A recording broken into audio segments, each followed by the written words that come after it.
This next variation is what I call the sharp 1 diminished variation, or just a diminished variation. Basically what's happening is we're replacing those 5-7 chords, the G7, the F7 chord, with diminished chords instead. And what we're doing is, if we take a look, the G, if we take out the G and the F, we're going from B flat up to C, okay?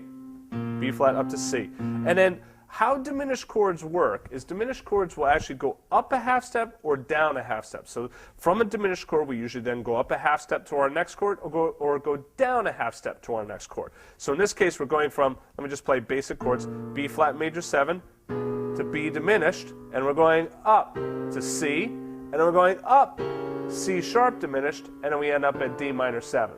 Okay? So let's just start with the first two measures here. We have B flat major 7 to B diminished. Now let's take a look at what this B diminished chord is. You see that we have B, D, F, A double, I'm sorry, B, D, F, A flat. This would be considered our double flatted 7th, because this is our 7th, flat 7, double flatted 7th, okay? Right? But in reality, it's just A flat. We don't call it A double flat. Right?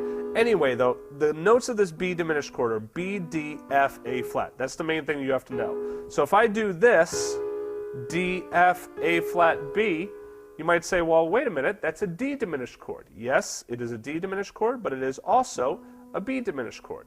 That is because there's really only 3 diminished chords. Okay? When we have a B diminished chord, it's the same notes as a D diminished chord, it's the same notes as an F diminished chord, and it's the same notes as an A flat diminished chords. Right? It's really just dependent on what note is in the bass. So if I put that B in the bass down here, any of these chords are going to sound like a B diminished. Whereas if I put an A flat down there, they're going to sound like an A flat diminished. Same thing with an F. Same thing with a D. Okay? So, here, take a look at the notes that I have. I have the A flat, the B, and the D, but instead of playing an F, I have a G. The reason is I can take that top note of the diminished chord and go up a whole step, right? And that is a nice available tension on my chord. Okay? So if I did something like this, I could do that, but it sounds better when I play it down here. Okay? Rather than getting B with the major 7th on the top, right? So it sounds nice like that. So I'm putting the double flat 7, the root, the flatted 3rd, and then this is my, what? What would that be considered? Well, there's 13, right?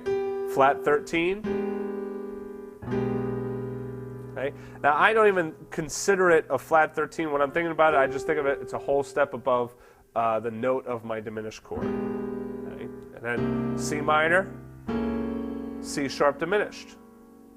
So let's go through those chords again. B, flat major 7, B diminished, C minor 7, C sharp diminished, and then here we go to D minor 7 to G7. Why D minor 7? Well, if we precede our G7 chord with its related 2 chord, we have D minor 7. So G, 1, 2, 3, 4, 5, count down 5 half steps. We have a D, making a minor. So we have D minor to G7, C minor to F7. So now you can hear we're starting to get this nice progression.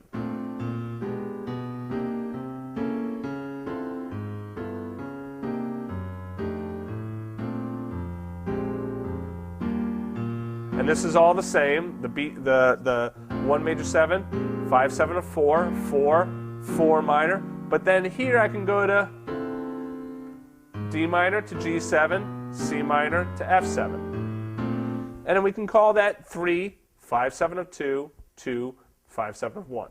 So it's 3 minor. G7 is 5, 7 of the 2 chord, C minor. C minor is 2, F7 is 1. C minor is 2, F7 is 5, going to 1. Okay? So doing it nice and slow.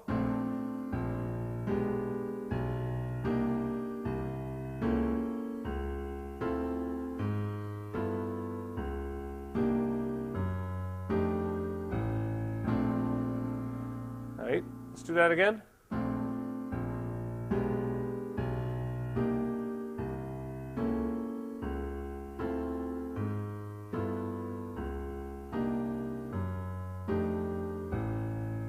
Moving on.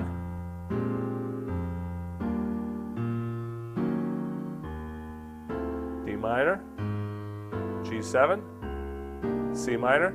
You can start to add in some tensions if you want, flat 13, flat 9.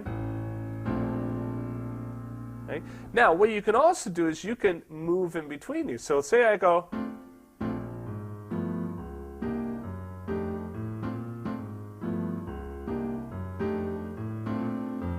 right, so here I am I'm on that basic 5/7 to 1, right? And then here I do my diminished one, right?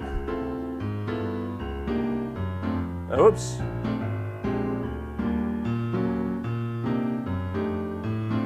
And then I can move into, okay? So there's a lot of cool variations that I can get going on this by moving from one set of changes into the other set of changes, right? So what I would suggest that you do is, you know, at this point, get to know this set of changes very well. Like really, you know, practice it through. You can practice it with the metronome. You can practice it with a drum groove. I am going to have a drum and bass groove for you later on my typical set of chord changes. All right, so that's it for this chapter. See you in the next chapter.